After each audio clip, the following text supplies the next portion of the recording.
Apparently if you turn up the volume on a video, it cuts it off. I was like, I should adjust the volume. Maybe that will affect the recording. Yeah, it ends it. It stops it. That's why that last video is 3 minutes. But, maybe this event that just is happening right now, some sort of hostage situation in a nearby neighborhood, police talking to somebody with a loudspeaker, now increasing sirens.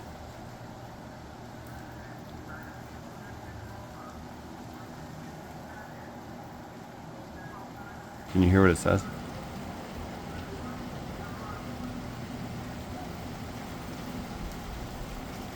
Really, I just wanted to film for the rain.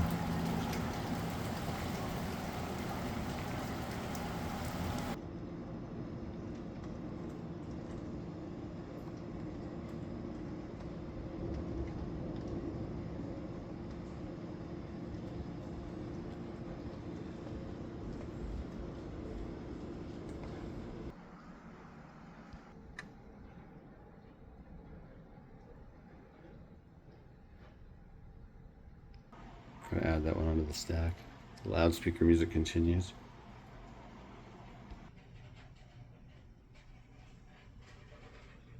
Well, I just finished reading this. This is kind of an interesting book for this paperback project because I started reading this before the paperback project even began. So this is kind of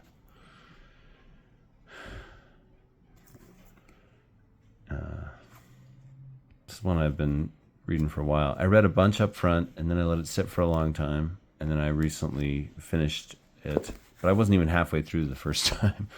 So I went back some, and it kind of meant though that because there was that long space that I kind of lived with this book for a long time and it stayed with me, and I kind of felt its milieu really strongly and clearly.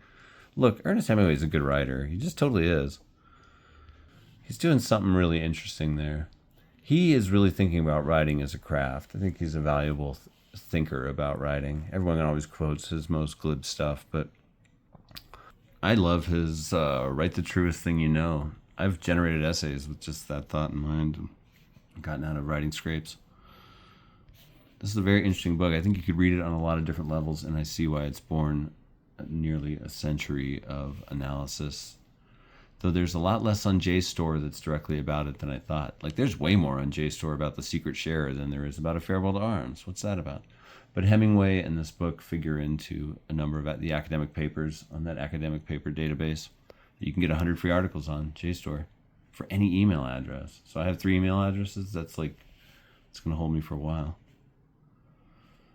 But you can download them too and just have them as PDFs, in that digital way to print out or whatever. There's a really interesting one on there, and it's just 30 pages of what we know about F. Scott Fitzgerald's reading and how it informed his work. I'm like, I love this kind of academic literary stuff. When you care about a writer, all that stuff's interesting. And especially if you're engaged kind of as a writer yourself with whatever work. And for me, that's always an additional level of whatever I'm reading. Everything I read is like a school a little bit.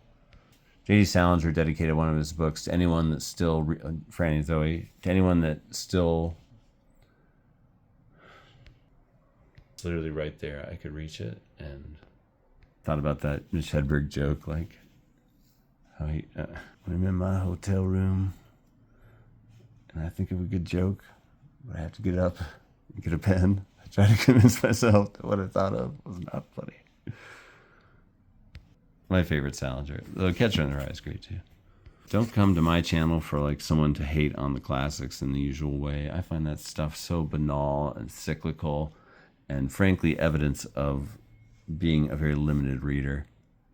When people hate on the classics, most of the time it's not like all classics are great or anything, but you should be able to find a way to appreciate most of them. The ones that have stood the test of time for whatever reasons. However you define that. Look at that. That's a historic book stamp right there. April 8th, 1966. That would tell font people something about font. Huh. They're still rounding their consonants. And the kerning. Another one. April 5th, 1962. Hey, you know what? That'd be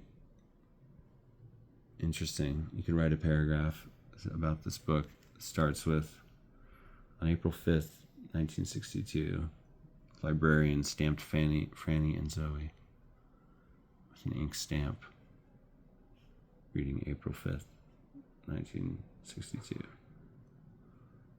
Also on that day, and you can just go off. Explore the internet, see what paths Wikipedia leads you down.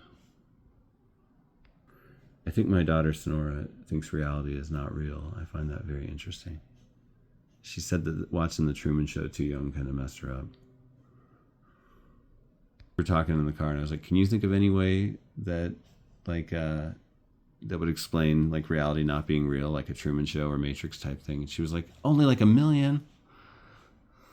And we talked about what science has said about, there was like that New York Times article about a study about the probability that such technology will be achieved eventually. So then the probability that we're already in such technology, like the excellent Fassbinder movie, World on a Wire, kind of a 2-part TV event, but it's a movie. It's so good. In which the Matrix exists, but for advertising reasons. Shot with beautiful angular. I mean, that guy's a great director. Like Ali, Fear Eats the Soul. That's a good one. A retelling of a Douglas Sirk movie. This is such a cool book. It's a novel and a novella. I didn't mean to go off about Franny and Zoe. What? We're supposed to be talking about Ernest Hemingway. Actually, the dedication doesn't even match what I was thinking. What book did I read that in? I guess hanging out with this channel is just hanging out with like an absent-minded professor. Great.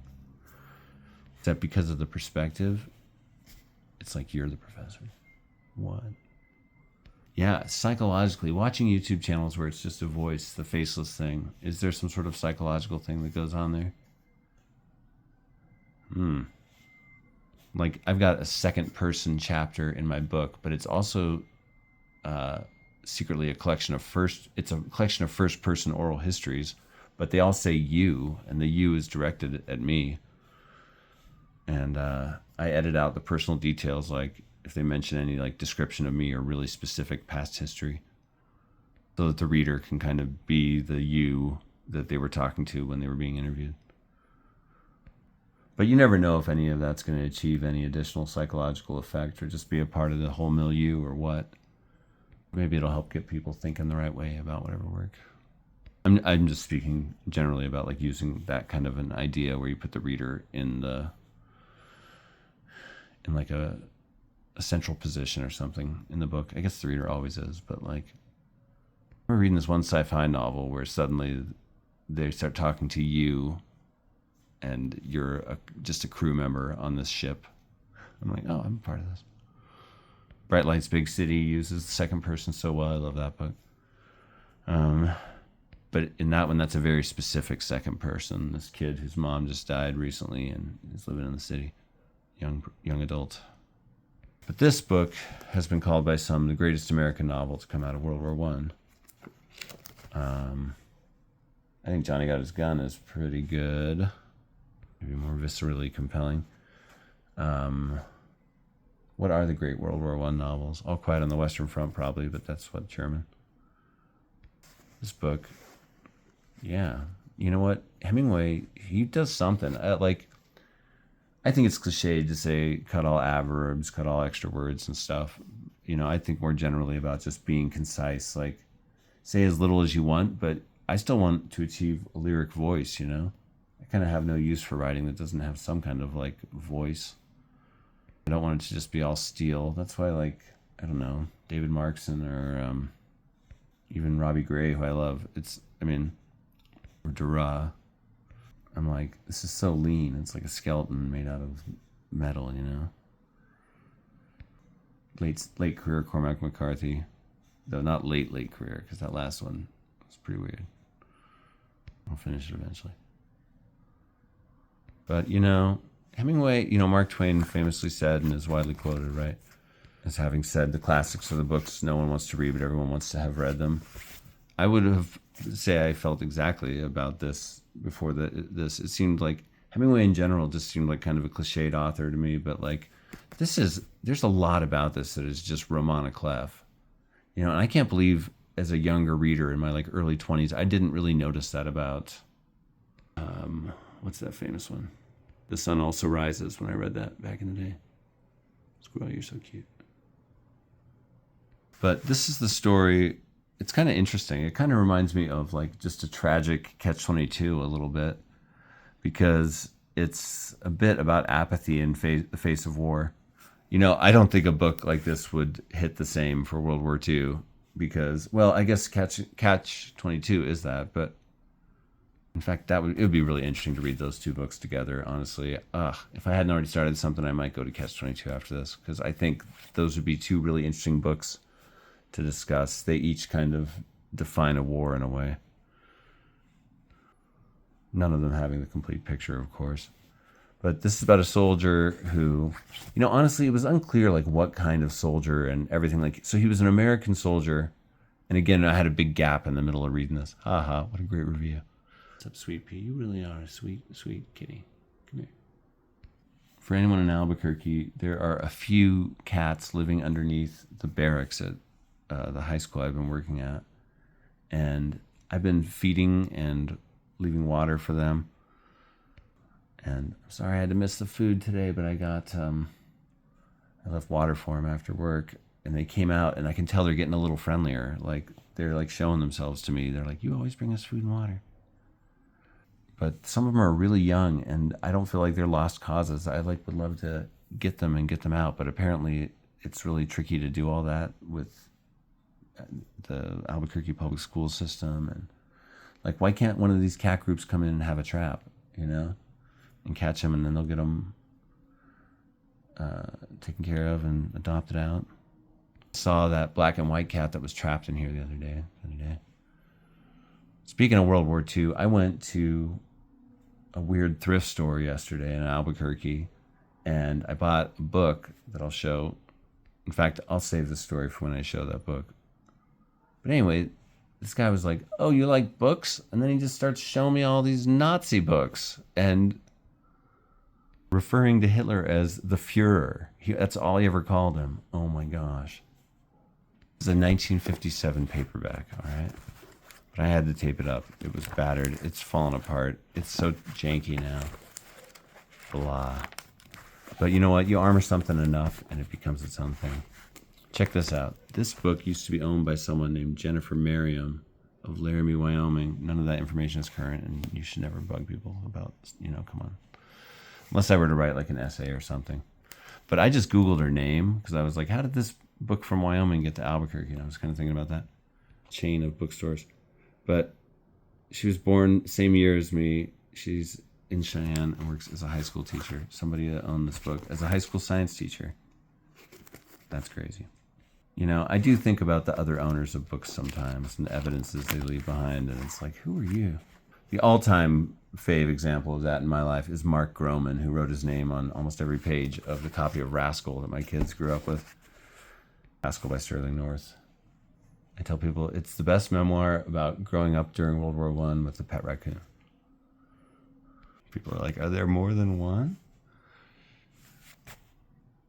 But I'll tell you another name I researched in connection with this. I will get into the book itself and Hemingway and talk about it because I've got some things to say. And, you know, overall, I really enjoyed it and found this a worthwhile experience.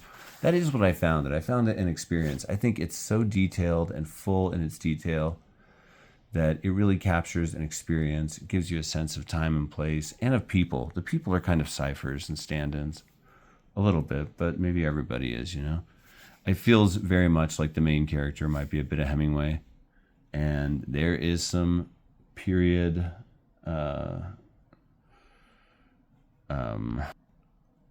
racism in it. There's one line in particular where the main character just blurts out, Othello is an N-word.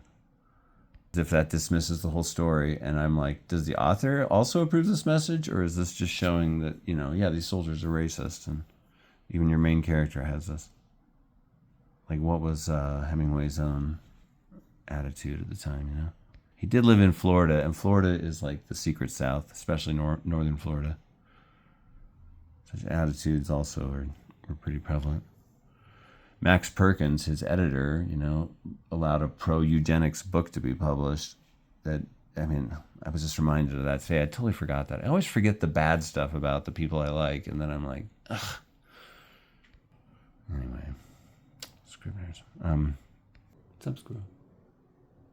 As of 2025, this book is in the public domain, so you could remix it. Oh, that's fine. I need to split. Yeah. You know, the tape treatment, though, it keeps things going. And I like this book enough to keep it going. I'll tell you what I'm not like 100% crazy about is the cover. I feel like it's a very simplistic cover. It's okay, you know. I'm happy to have a 1957 book. And, you know, I think books are kind of beautiful no matter what they are. I think a phone book kind of has something going on, you know. Utility is worth admiring.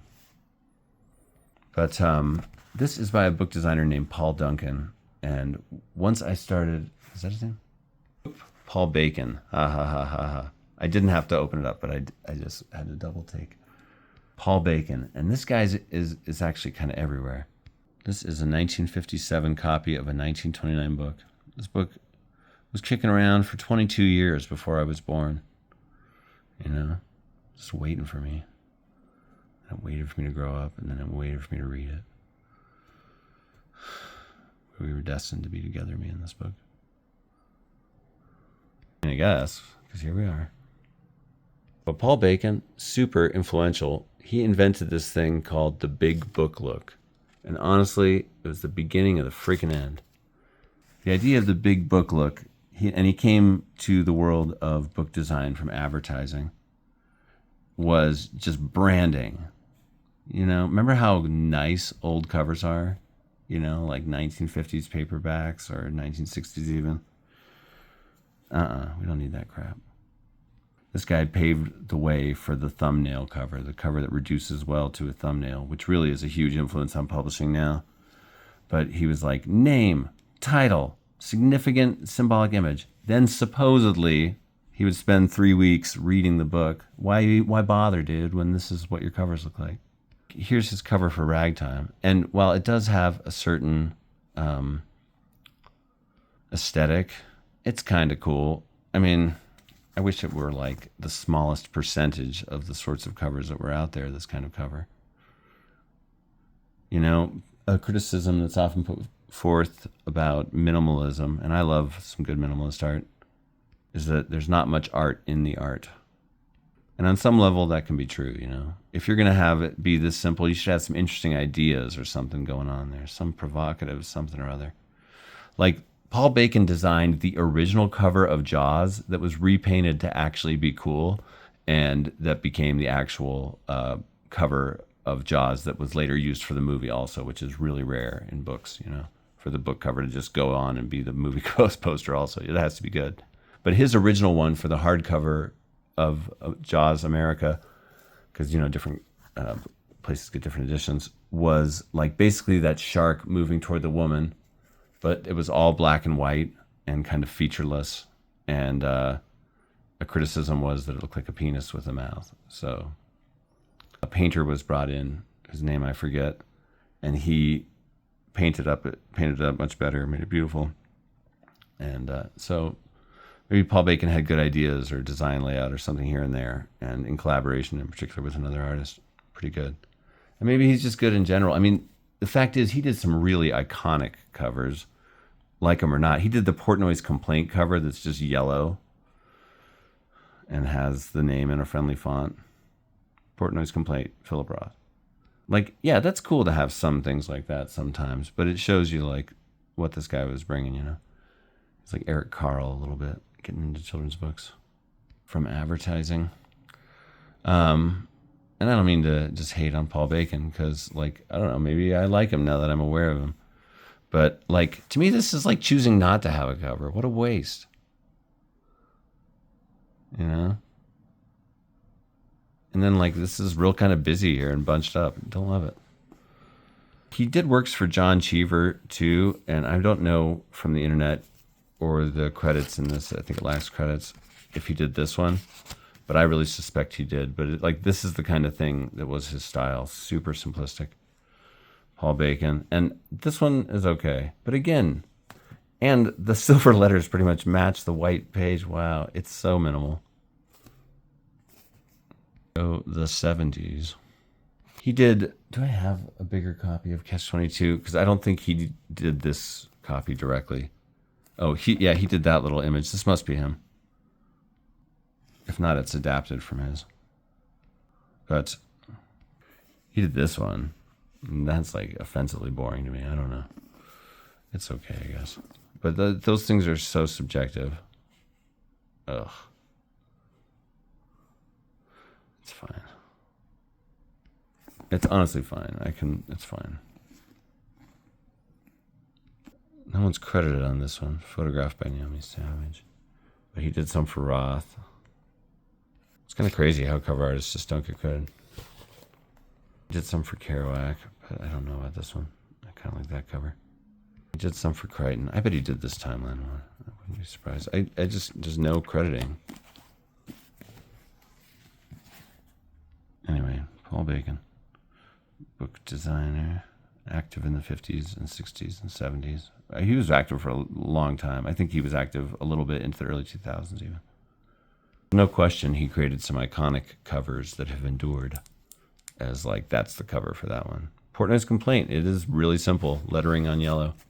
And yet, like, Lena Dunham just copied it for a recent book, you know? Not That Kind of Girl. I think it was called. But I mean, yikes, you know? That's just nothing. I guess it's fine. It's like choosing to step out of the way of the reader or something, you know? Here you go. Think about, you can make a direct line to the modern, most common Hunger Games covers where it's just a color and the title and a small symbol and the author name. And really, the thumbnail is the driving version of the cover now. And I watched a YouTube video about this from some industry insider that knew the things. The thumbnail has changed the book cover forever. No. These are the realms I mourn.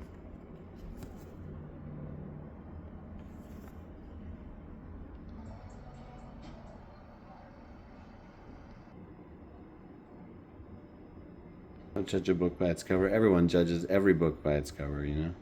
At least a little, you know? And the cover becomes this separate thing that conflates itself with the reading experience, you know? Number of times an interesting cover on a book has resulted in me meeting interesting people that were also literate. When I was reading the Mystery.doc, which is this giant book with a ribbon in it, and it's so weird and it's laid out wild and I love it. Everywhere I went reading that, people were like, what are you reading? I hope that book has a life because it's fantastic. It's so good. That's some creative nonfiction maximalism. Dig it. So Paul Bacon. It's cool learning about book designers. The Paperback Project has made that a part of the element because I spend a bit of time with these things and I think about them. And I have a computer at work where I can just look crap up. The title might refer to saying goodbye to the woman he loves at the end of the book. But his love is never drawn real vividly and intensely. It's like kind of this pale thing. And they talk about how, like, does this even mean anything? Are you just going to leave me here?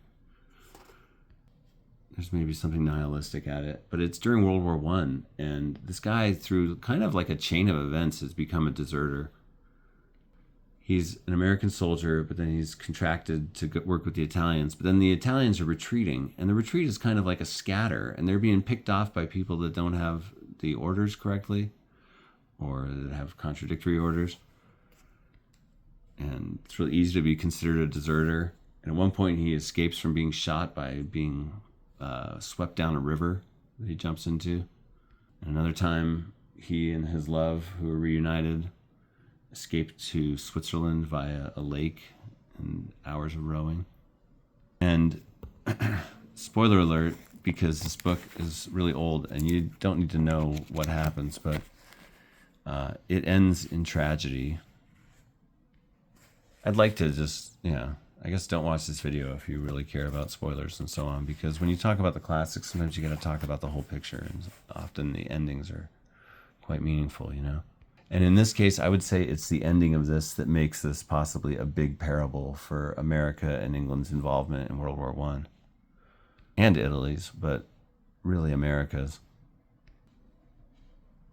America survives, England's dead. Their baby is dead. America had a lot of fun playing around on this continent, but the stakes were way lower, and he's going home at the end. England's dead. All they birthed was death. That's, of course, just one simple way of taking it. It's also somewhat based on a relationship that Hemingway had with a nurse.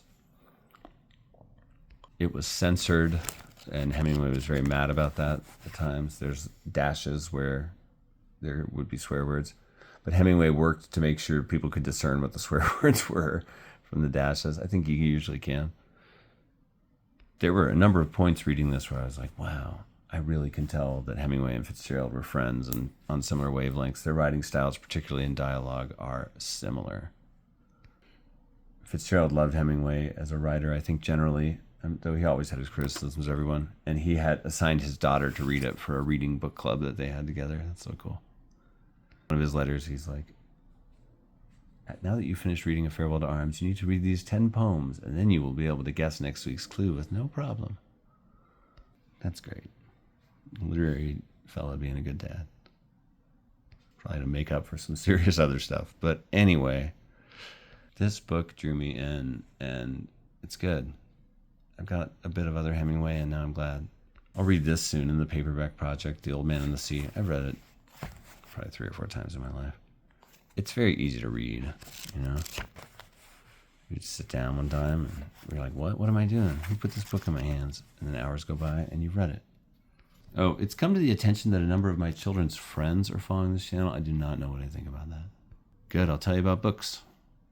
But I'll read this one fairly soon because I think it's good to read authors. Like if you're going to read more than one of theirs, read them close enough that you can draw some comparisons or thoughts or whatever.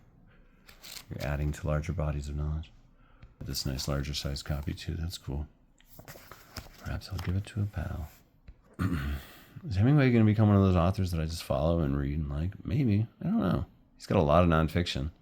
I really don't care about bullfights or hunting. In fact, I'm kind of wish he would have chilled out on all that crap. Leave the animals alone. But, you know, he was really, like, I think, wasn't he, his mom always dressed him up like a little girl when he was a kid and stuff. He had kind of a chip on his shoulder about, like, not having anything forced onto me. I am this person. For Whom the Bell Tolls. This is the one Fitzgerald really loved. What was that? I found a couple of things in this one. It's my sibling's previous name, now Jess. Jeff Sox, I wonder who wrote that. I disagree. My sibling's very cool, so I'm throwing it away. Check this out. This used to belong to my dad's adopted mother, Belva Smith. My dad's biological parents died in a car fire when he was 2. They and another couple couldn't get out of the car, and it was on fire and horrible. So my dad and his 3 siblings were orphaned and farmed out to various relatives and lived lives of trauma and, in his half-brother Gary's case, extreme financial success. Inglewood, California. Belva. Man, those pioneer names, insane. But pretty edgy, Belva. You read Ernest Hemingway. Now I realize, you know, he'd be like PG-13 or R today, you know.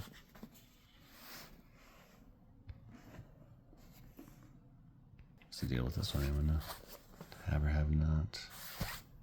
Dramatic story of a good man who's forced to run in contraband.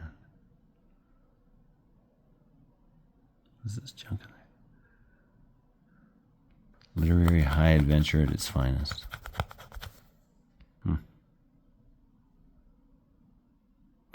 Born in Oak Park, Illinois in 1899, Ernest Hemingway served in the Red Cross during World War I as an ambulance driver and was severely wounded in Italy. Okay, that's like Farewell to Arms. He moved to Paris in 1921, devoted himself to writing fiction, and soon became part of the expatriate community along with Gertrude Stein, F. Scott Fitzgerald, Ezra Pound, and Ford Madox Ford. He revolutionized American writing with his short declarative sentences and terse prose. He was awarded the Nobel Prize for Literature in 1954, and his classic novella, The Old Man and the Sea, won the Pulitzer Prize in 1953. Known for his larger-than-life personality and his passion for bullfighting, fishing, and big game hunting, he died in Ketchum, Idaho on July 2nd, 1961. Hey, I knew someone from Ketchum. Jack Popowich, photographer. Jill, I forget her last name. Part of my experience canoeing around Lake Powell, I was stuck windbound with them for a weekend, and their boat had been lost, and there was this crazy huge storm going on, and this old man kayaker, Jim, the four of us just like hung out. It's the only person I've ever known from Ketchum. People. This is not the copy of this I've read. Oh, from my dad. Happy 35th birthday, Mike. I have full confidence that someday your writings will be as well known and loved as Ernest Hemingway's. Oh, that's so nice. Love, Dad. 9/24/2014. My dad has dementia now. It's so sad. But he was thinking real clear when he wrote that. Hey. But he's always been such a great supporter. I really appreciate that.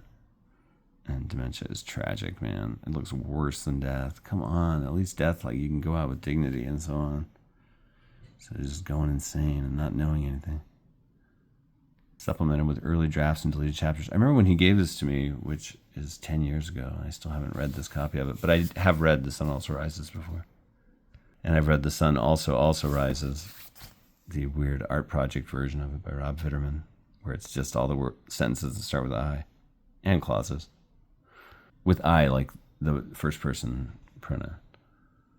I remember thinking, like, I'm just not that big of an Ernest Hemingway fan. This is like for some scholar that would really love it. But now I'm really glad to own this. And I have some more respect for Hemingway. You know, anytime people are hating on the classics, just go read the freaking classics, you know? Because you don't keep people reading you and talking about you for 100 years unless there's something there, you know? Got this biography of Hemingway, too. Look at this thing. Kind of a monster. Dude lived an eventful life, and that's awesome. That's really how writers should be. We should all be a little bit gonzo, you know? And I think every reader is secretly a writer. And whoever we are, we should all, like, live fully, you know? I mean, I don't love the hunting thing because I'm, like, a bleeding heart for animals. Though I'm not a vegetarian at the moment. Hypocrite. But there's, anyway. There's a lot of good stuff in here. Let's see if I mark this up. Oh, Roger Castell repainted it. He's the artist that repainted the Jaws cover. Oh, he did that iconic Zen and the Art of Motorcycle Maintenance cover with the monkey wrench coming out of a plant's leaves. That is a good cover. Paul Bacon. Stephen Heller, maybe some relative of Joseph Heller's, I don't know, said when you look at Bacon's jackets en masse, you realize you're looking at a history of late 20th century commercial book cover design. Yep, that's what it is, commercial. He said in 2002. Yeah, he gets like awarded medals and everything because he's injured in the war, but he said, no, I was blown up while we were eating cheese. You'll die then, fight or die. That's what people do. They don't marry. Shop worn around the nose and mouth as though he had hay fever. What a gross description. It's interesting. You're sweet to say. He bores me. You're sweet to say so, darling, but you don't need to. You can picture him at the front, and you know he's useful, but he's so much the type of boy I don't care for. That's so interesting, thinking about the different mentalities. Some people are just thinking about, could they be at the front? It's crooked and disgusting, Ferguson said. Of course, said Catherine. If it hadn't been crooked, we'd have never backed him at all, but I would have liked the 3,000 lira. But a horse race. Can tell Hemingway and Fitzgerald were friends. Oh, that's why I marked that. Of course, said Catherine. If it hadn't been crooked, we'd never have backed him at all. But I would have liked the 3,000 lira. Can't you see that just being a Fitzgerald line? I could hear Jordan and the Great Gatsby saying that. Thanks until we meet, until I see thee.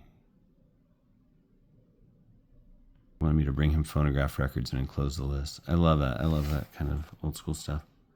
Like, my favorite cover is that photo that the Go-Betweens used for a Greatest Hits album of just, it's a candid photo of a college student with a Go-Betweens record under her arm. I'm like, that is so cool.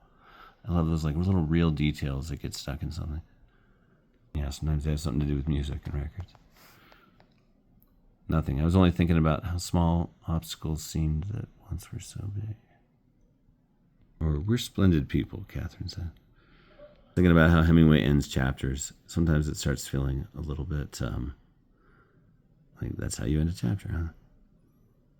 Some declarative, not always, but often monosyllabic type thing. In fact, he actually uses polysyllabic words a lot. However, he doesn't do it as often as most writers.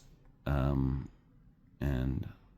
I'd say he favors the monosyllabic or the simple. My head felt very clear and cold, and I wanted to talk facts. I read somewhere online in some paper on JSTOR, I think, that much of the text of this book was taken from letters that Hemingway wrote to somebody, and I think I caught an instance of it where like a voice from a letter was kept in the text of this, because that's like, I get it. I agree with the writer who said, I don't think I'm done with a piece of writing until I've been paid for it 3 times. Yeah, if you have a letter that can become something else, like an article or something, and then can be used in a book, I'm all for that. You're a writer. Do what you want with your own writing. Newspapers, I think, call that self-plagiarism for certain assignments, but I think it's just you're using your work. Musette is a small army knapsack. Carabinieri, our Italian police corps. There's 5 books. On a narrow street, we passed a British Red Cross ambulance. The driver wore a cap and his face was thin and very tan. I did not know. I was wondering if this was like an allusion to a British Red Cross driver author. Desmond MacArthur, Somerset Maugham. I looked up. There's a long list of people who were ambulance drivers for this or that country. Hello, he said. How are you? He looked older and drier. Dang. Sick burn bra.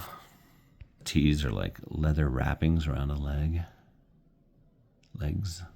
It's a funny chapter. Someone keeps calling him baby. There are only the 2 things in my work. I only like 2 other things. One is bad for my work and the other is over in half an hour, 15 minutes, sometimes less. That's why the peasant has wisdom, because he's defeated from the start. It's interesting. Do they ride bicycles in America? They used to. Where was that part? Oh, there it is.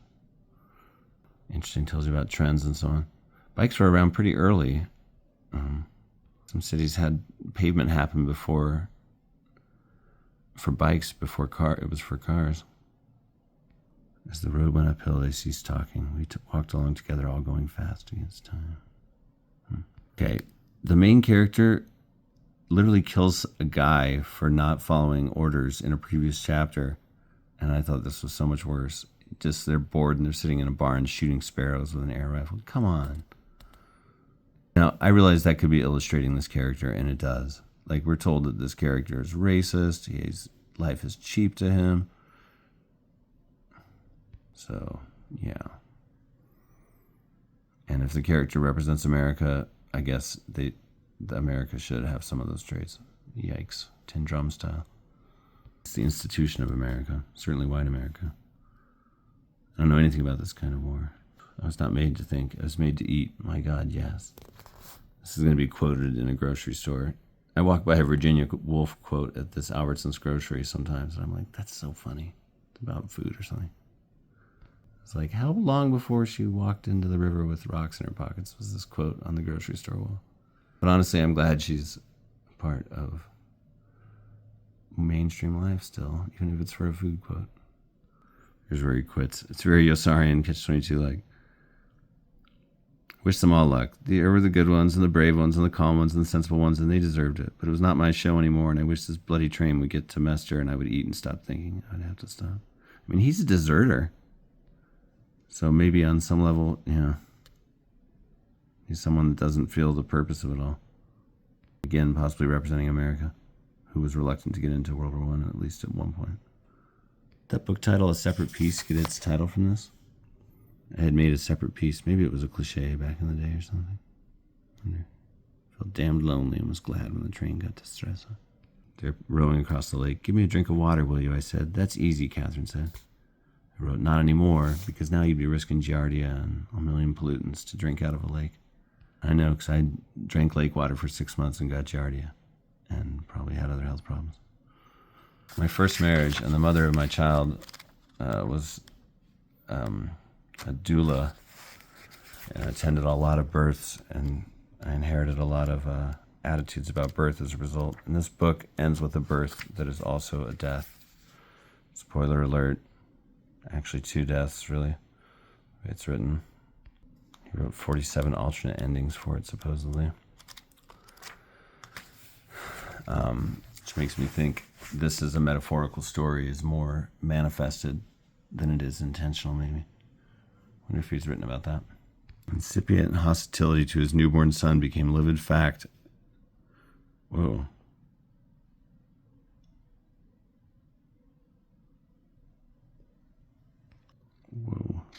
It's a male postpartum reaction, kind of like David Lynch's Eraserhead.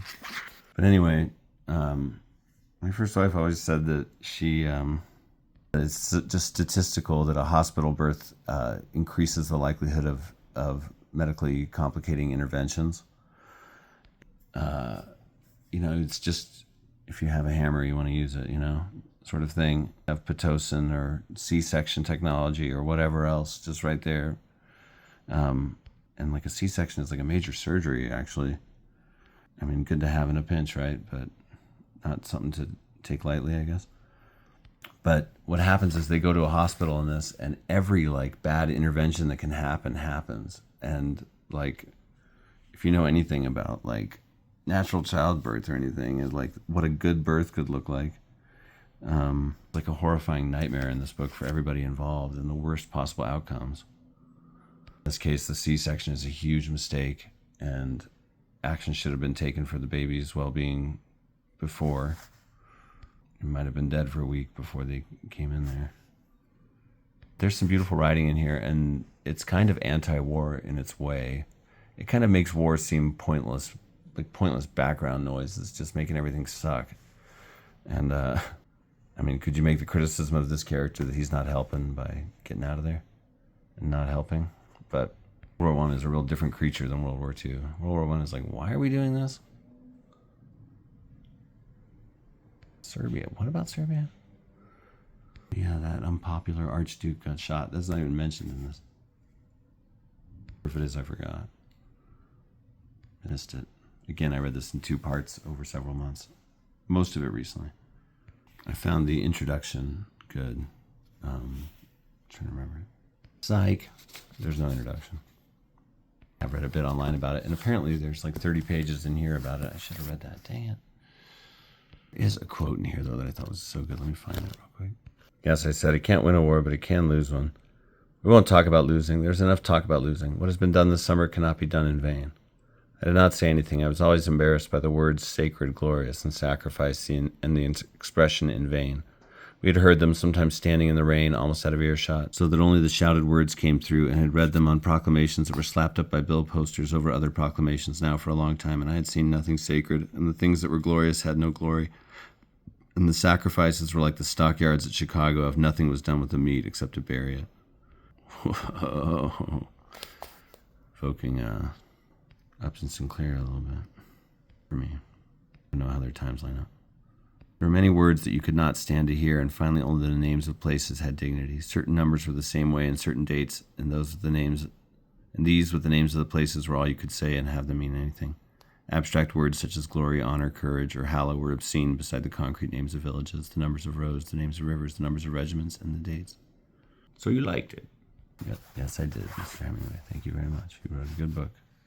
But, that Othello thing, I get it. Your character that's kind of America needs to be racist. Also, you are who you were. However, good luck finding anything from the past that is passes every standards test we have today. And I'm glad that we're progressing and getting more discerning and caring about all that stuff. I don't rant about that. I mean, the pendulum swings here and there. People maybe go too far in this or that way, and then it swings back. But it's just about being polite and talking to people nicely and considering everyone equally and living in harmony and fellowship and all that. Like, imagine if everybody wanted to make the world better, That'd be crazy. What a funny notion. How bad would it have to get for everybody who don't want to make the world better? This is old enough that there's no intro. That's great. That's cool. 1957. Love a Paperback. Produced by Charles Scribner's Sons. Edited by the great Max Perkins, who, I just was reminded of that eugenics thing. But Max Perkins overall was a force in publishing and discovered a lot of the greats. Hemingway, F. Scott Fitzgerald, Thomas Wolfe, Ring Lardner, I've never read him. Marjorie Kinnons Rawlings. And I don't know, I really liked A. Scott Berg's biography of him. And the movie about him was all right. Okay, this has been a look at A Farewell to Arms. It's another book in the Paperback Project. This might be the 10th one I've read for this project. The Paperback Project is awesome. It's enriching my life. It's about 190 books here. I'm going to read them all over a few years. Now read these. And I mean, I've read a lot of these. Many of these reads will be rereads. But I'm trying to have like as diverse a selection as I can get access to on here. Hello. I've also read these, but these are ones that have more than one selection from the author here. I've read 3 of these, 2 by Zindel, 1 by Hemingway, and 7 of these. And I've read this one that's on my currently reading shelf because, that's 10. But I'm rereading The Secret Share every month all year to like really deep dive and reading all about it. I like fun literary projects. And this is the next paperback one I'm reading. My daughter Willow picked this one at random from the shelf. Something about the spine and the book itself appealed to her. She picked 3 or 4 and then she was like, this one. And it's perfect because this is the first of a loose trilogy that I want to read. I'm going to read the Canterbury Tales, a classic of the 1300s, in prose. So I'll like get the story and know what's going on. Then I'm going to read it in verse, which is closer to the original. Then I'm going to read a book of criticism about it. I'll treat it like an afterword. And it'll be a great trilogy. This is the only nonfiction that got to stay on the paperback case because it feels closely connected to these 2. And because that's pretty old and I appreciate scholarship going with it. And I like these 3 together. Yeah. I have this copy too. I'll at least read the intro or any other additional materials that are in this one. All right. Paperback Project, book 10 of 190. What's the percentage there? Almost 1/20th, so almost 5%. Could that be right? Anyway, I'm a reader, not a mather. What's that math stuff? Yeah, I don't really care for it. Became a reporter on the Kansas City Star, and World War I served as an ambulance driver. Oh, he was an ambulance driver himself in Italy. He was badly wounded in action. After the war, he settled in Paris as a correspondent for the Toronto Star. It was there he began his serious writing career. Toronto. It's the second Toronto reference I've seen today. Maybe I'm supposed to vanish there and change my identity. Great, now I said it out loud. Now I can't do it. Dang it. The Paperback Project is like changing my life for the better. I love what it adds to my being. It added money. One person did donate recently, and it was pretty freaking awesome, actually. Michael Farrell Smith at PayPal, MICHAEL, FARRELL, SMITH at PayPal.com. Wait, no. It's at Michael Farrell Smith. Whatever. I don't expect anything. I'm happy to make these videos. This project is kind of its own thing. I think it's going to, even if 0 people watched it, I think that would be demoralizing on some level. There was a previous version of this channel I called Shelf by Shelf West that I've deleted all. It was at my old house with the full 11,000 collection. And I didn't finish it because just nobody ever watched it and it kind of got demoralizing. But I was still like, it's a good idea. I left those up for a little while when this channel first started and then they got deleted because it's kind of redundant too. Books and stories were repeated across them. Also, all the greats have lost media, you know. Gotta join that party. I was just looking at all these and trying to like think of distinct impressions and thoughts and feelings, and all of them thinking about them felt like an expansion of myself, you know, just like they added something, made my inner life more capacious, and I love it. This one too. Like World War I has been very abstract to me, even watching movies and so on. And I've seen a few and read a few things, but it's always works of art that like the movie 1917 or the book Johnny Got His Gun or this book Farewell to Arms or what was that great Kubrick movie As of Glory. And those are the things that makes it come alive to me. Not that it should be alive. I think all these giant wars are crazy huge mistakes. They suck. They ruin the world. I mean, oh wow, we got great new technologies and stuff from them, but it's just periodic insanity where we destroy everything. Now we're cooking up a third one. Idiot humans. Let's hope we're not. Ugh. All right, everybody. Farewell to Arms by Ernest Hemingway, 1929. Some say best American book about World War I. Others say other things. Not even talking about that book. They're talking about other stuff completely. Oh, it's a book that's been adapted into a movie a few times, and apparently another version of it was brewing as of 2023. Um, cool. Yeah, maybe it should be an uncensored modern story. It's got a lot of those elements that Hemingway was not happy to censor. He wanted to show the real life of a soldier, you know? So much of it feels roman à clef, feels autofiction, feels adapted from a journal or a letter. In fact, I wish I could find that one spot where I thought I caught him. Sudden killing, yeah. Maybe there's something Hemingway-esque about David Lynch a little bit. Just like violence mixed in with the mundane. I have to keep the boat out of the trough of the waves. Oh, that reminded me of the 6.5 month canoe trip I took a long time ago. Like, oh, it's so scary when you think you're going to get pushed into the trough of waves in a narrow craft and turned over. Horrifying literary birth scene. Then have you been reading? Yes, but nothing any good. I thought Mr. Britling a very good study of the English middle class soul. I don't know about the soul. I wonder if that's a real book. I think anticipate your readers' objections and address them before they can make them is great writing advice. I don't know who said that, but I like it. Possibly Hemingway. I saw how their minds worked, if they had minds and if they worked. They were all young men and they were saving their country. The Second Army was being reformed beyond the Tagliamento. They were executing officers of the rank of major and above who were separated from their troops. They were also dealing summarily with German agitators in Italian uniform. I did mark it, but I couldn't find that quote where it seemed like a "your" that like crept from a letter. Sometimes when you're reading or editing something that's based on a journal or a letter or something, you can see those little traits like, oh, this is like a journal entry thing. At least Squirrel can. Squirrel's really good at spotting stuff like that. Honestly, my best editor. Sorry, Ty Bannerman of Novel News. But this cat knows a turn of phrase. Has Squirrel ever misplaced a comma? No, not once. She did just try to break into a car, though.